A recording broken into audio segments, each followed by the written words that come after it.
बोले कार्तिक महात्मा की जय।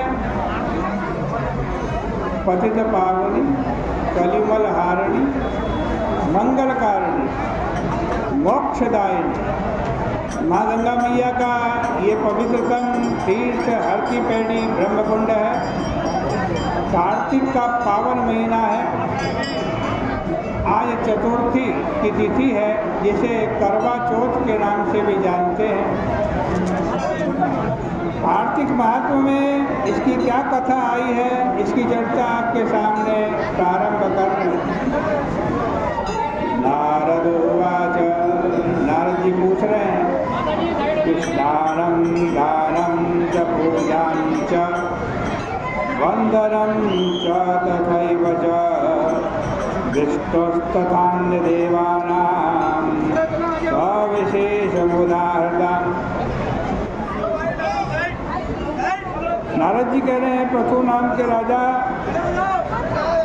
हमने तुमसे विष्णु भगवान की तथा अन्य देवों की पूजा, स्नान, दान, वंदन का।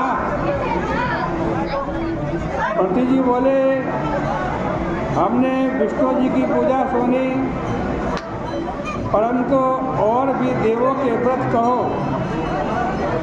ऐसा सुनकर के नारद जी बोले, कार्तिक के महीने में ब्रह्मा जी, गणेश जी, अहोई देवी व माँ लक्ष्मी जी का व्रत फल देने वाला है। आश्विन शुक्ल पूर्णिमा को ब्रह्मा का व्रत तथा कार्तिक मास की कृष्ण चतुर्थी को गणेश जी का व्रत, सप्तमी तथा अष्टमी को अहोई देवी का व्रत और अमावस्या को लक्ष्मी जी का व्रत करना चाहिए। यह सुनकर के पृथु जी ने पूछा कि हे नारद जी, कार्तिक कृष्ण पक्ष चतुर्थी का व्रत, नाम, विधि तथा फल और महात्मा को कहो।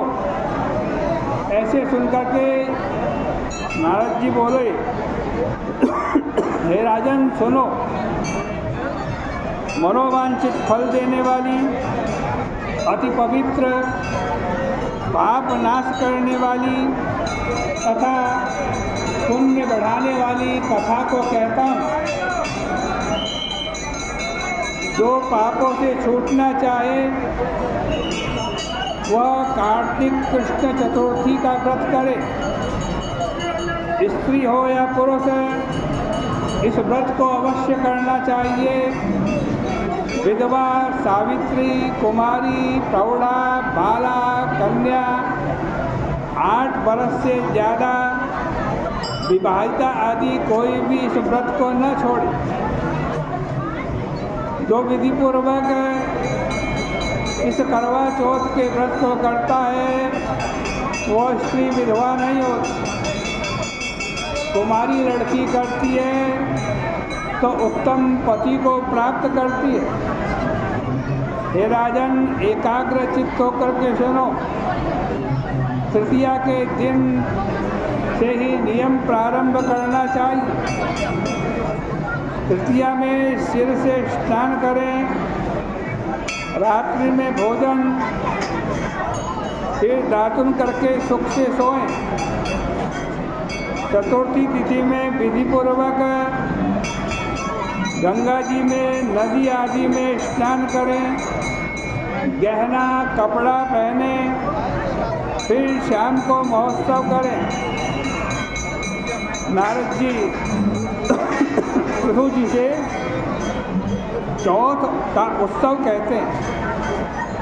स्वर्ण आदि के पात्रों में 10 अष्टका रख घी से दीपक जला करके रखना। सब पात्रों के बीच में कलश रखें। उस कलश में करवे में अपना हाथ लेवें देवें, 10 बार उसका चुंबन करें और प्रार्थना करें कि पति को दीर्घायु दें। चतुर्थी को प्रातःकाल स्नान करके नित्य नैमित्तिक कर्म करना चाहिए। फिर चंदन आदि से गणेश जी का पूजन कर गणेश जी के वास्ते व्रत का संकल्प करें। फिर सायंकाल गणेश जी का पूजन करें। चंद्रोदय में चंद्र को अर्घ्य देवें। फिर स्वयं क्रोध रहित होकर के भोजन व जागरण करें। पूजा करने से गणेश जी प्रसन्न होते हैं।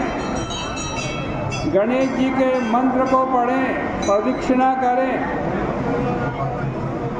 इसके बाद एक मुष्टिक प्रमाण अन्न गणेश जी को देवें।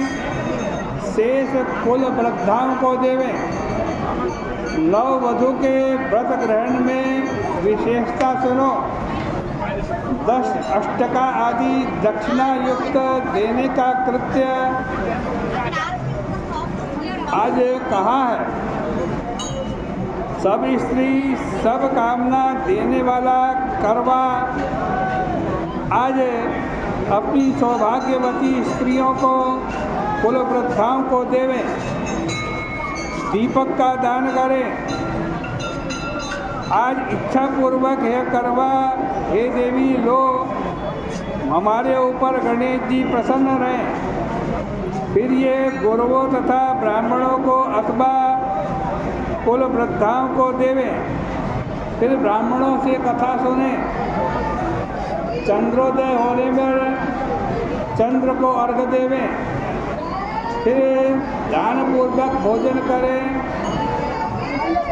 ऐसे वर्ष में जब करवा चौथ आवे तब इसका व्रत करें। स्त्री सुंदरी और सौभाग्यवती होती है।